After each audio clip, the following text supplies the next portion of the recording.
A próxima parada para Rothschild é uma paisagem de lama fervilhante.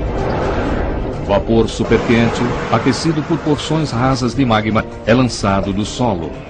Geysers quentes assim devem ter estado presentes no início do planeta, por isso Rothschild espera encontrar vida nessas condições extremas.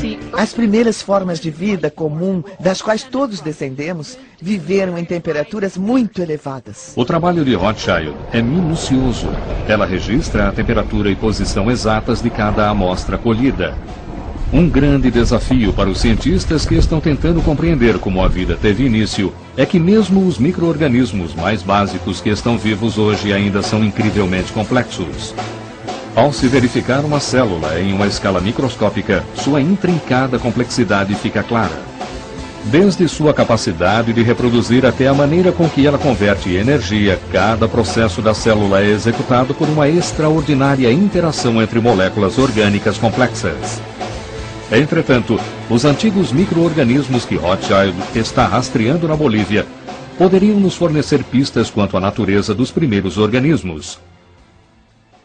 Quando o Sol se põe abaixo do horizonte, as temperaturas despencam. Rothschild se refugia do severo meio ambiente onde esses modernos primos se desenvolvem. Durante a noite, a temperatura cai bem abaixo de zero. Na manhã seguinte, o veículo não dá partida.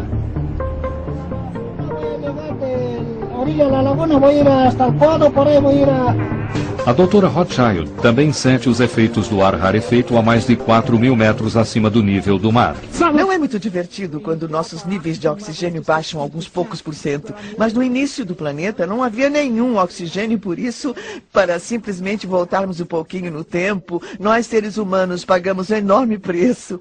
O próximo campo de pesquisa de Rothschild é a Laguna Colorada.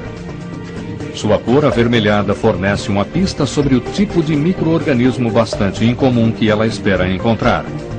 Essa região da Bolívia tem um dos índices mais altos de UV no mundo. A atmosfera rarefeita nessa altitude elevada bloqueia apenas parcialmente a radiação solar, tornando as condições de vida aqui próximas daquelas da Terra 4 bilhões de anos atrás. Quando a vida surgiu, o nível era incrivelmente alto, muito maior do que o que vemos hoje.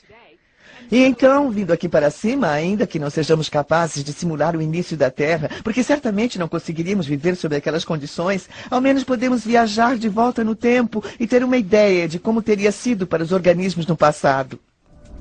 A doutora Rothschild mede os níveis de radiação UV.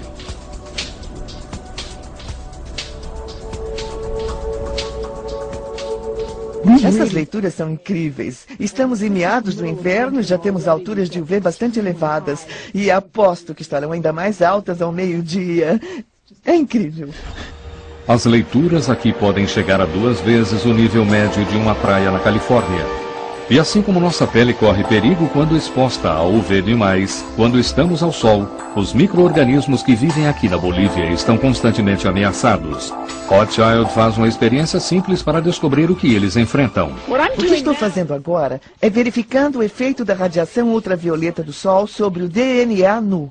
O DNA nu é uma solução que contém moléculas de DNA sem qualquer proteção da célula que normalmente o envolveria.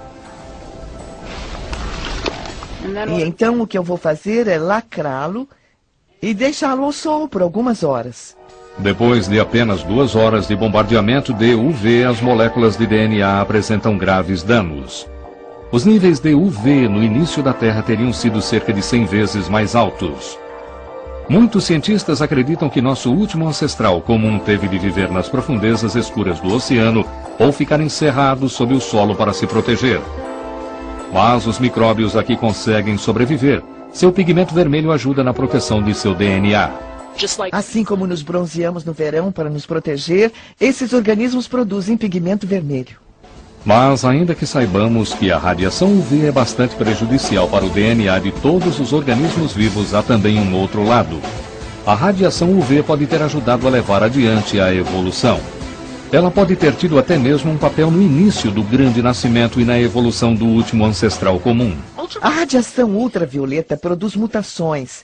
E as mutações não são totalmente ruins. Sem as mutações não teríamos a evolução. É preciso haver mudança no material genético para que haja mudança nos organismos. E nosso mundo seria certamente muito diferente se nada tivesse mudado. Não estaríamos aqui.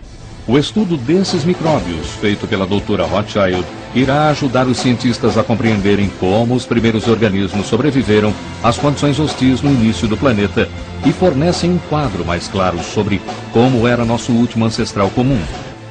Mas outro grande mistério permanece. Como se formou o último ancestral comum? Qual a ligação entre os blocos de construção da vida e o grande nascimento? Algumas das respostas a esse grande quebra-cabeça poderão surgir de um lugar extraordinário nas profundezas do oceano. A pergunta sobre como a vida teve início tem atormentado os cientistas há séculos.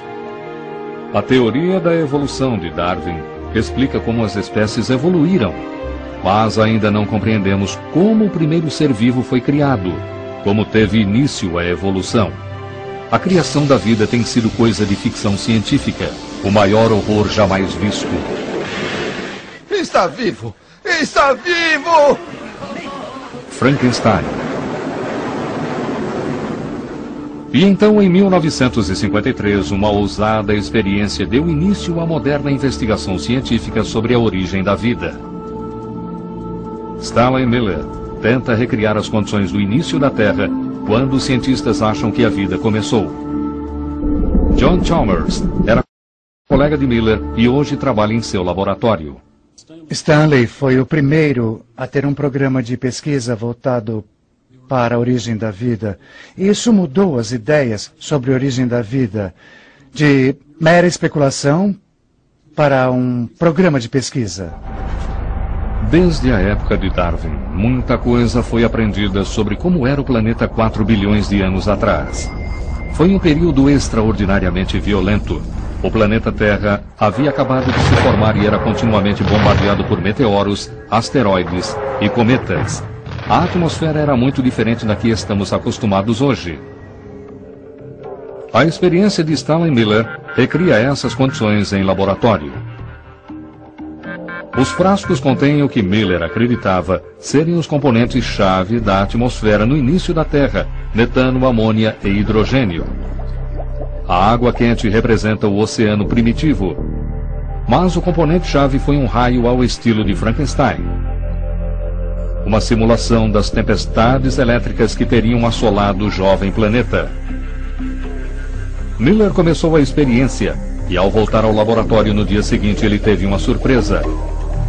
O líquido em um dos recipientes havia mudado de cor. E ao analisar a substância, ele encontrou uma coisa surpreendente. Ela estava repleta de elementos químicos chamados aminoácidos, que biólogos e químicos chamam de blocos de construção da vida.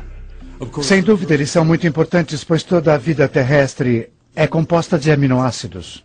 A experiência de Miller mostrou como moléculas simples poderiam ser transformadas nos blocos de construção da vida. Entretanto, esses blocos de construção ainda estavam muito distantes de qualquer tipo de vida. Então, como esses assim chamados blocos de construção deram origem à vida? Um pacote muito especial vindo do espaço traria uma pista para este mistério. Em setembro de 1969, os moradores de Murchison, ao sul da Austrália, foram surpreendidos por um enorme barulho. Um meteorito de mais de 90 quilos caiu sobre seu vilarejo, enchendo-o de rochas. Esses pequenos fragmentos de rocha do espaço têm sido desde então objeto de intenso estudo. Dave Dimmer, da Universidade da Califórnia, Santa Cruz, conseguiu uma amostra. Houve um clarão no céu e um estrondo, e alguns minutos depois as rochas ou meteoritos simplesmente caíram sobre Murchison, na Austrália, e um estranho aroma ficou no ar. Dimmer extraiu um componente de seu pequeno pedaço do meteorito que tem esse mesmo aroma.